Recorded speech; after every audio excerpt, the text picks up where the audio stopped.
Ayan, magandang buhay mga katol. Narito ngayon tayo sa isang sapa dati na ngayon ay naging ilog na pinangangambahan ngayon ng mga residente dito na pag lumalakas ang ulan ay lumalaki rin ang tubig dito.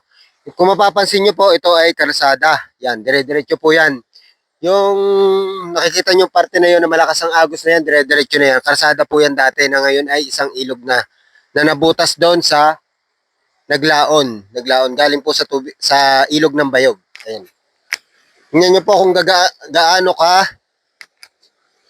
gaano nakalaki ang tubig ngayon dito. Isa na po siyang ilog. Dati ito ay mga lubluban lang ng mga kalabaw. Nakikita ko dito nung mga bata pa kami. Dito nadadaanan namin. Ayan. Oh. Kita niyo po, malakas na ang agos ng tubig. Malakas na ilog na talaga siya. May mga bato na at mga buhangin. Malinaw na rin ang tubig. Pwede nang pagliguan. Ayan o, malamig na rin ang tubig.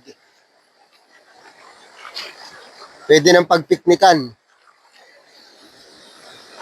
Tatlo ang pinanggagalingan niya ng tubig. Yung isa dito, oh. Dati ito yung dating sapa. Ito. Kung mapapansin nyo ito, ito yung sapa, mga lubluban lang yan ng kalabaw dati. Ngayon ay ilog na rin. Tapos itong kalsada, ayan oh, ilog na rin. Tapos meron pa doon isang portion na naagusan din ng tubig na siguro galing din doon sa awas ng tubig Bayog. Ayan. Sa mga kinauukulan po, nananawagan po ang mga residente dito na ng tulong kung maaari daw po ay mabigyan ng aksyon ito agad. Dahil palaki po ng palaki ang nauukab na lupa at nagiging ilog na nga po. Ayan. Nung nakaraang baha po, hindi pa ganito kalaki. Ito. Dito lang po nanggagaling ang tubig. Ngayon, meron na po dito. Galing naglao na. Sa bundok na po ang tubig. Galing yan. Dati po wala ito. Kaya nangangamba po ang mga residente sa tuwing uulan. Malakas na ulan, lalo na yung ngayong season na to na talagang laging baha. Kaya nananawagan po sila ng tulong na baka sa kinauukulan na baka mabigyan ng aksyon.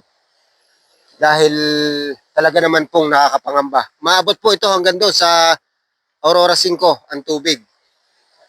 Kumbaga, ito naman ay Aurora 5 pa rin. Kaya lang doon sa taas ng Aurora 5, ito ibaba kong tawagin eh. Kaya dito binabaha.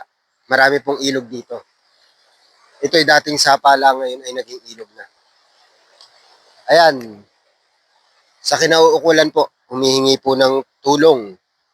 At panawagan po ng mga residente dito na bigyan ng aksyon at kaagarang lunas ang ilog na ito para hindi sila tuwing uulan ay nangangamba sa kanilang kaligtasan. At talaga namang ngayon ko lang nakita, buhat nung sinabi nila na naging ilog na nga daw, akala ko naman yung sapa lang ay talagang ilog na nga.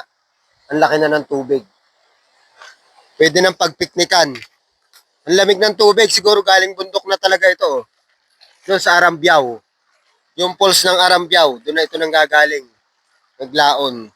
Dahil doon sa Masagana ay mayroon ng protection deck sa kabila. Hindi na po makalampas ang tubig. Kung dati, ay kaya ngayon, pabalik na dito. Dito na po bumubuhos ang mga tubig tuwing umuulan at bumabaha.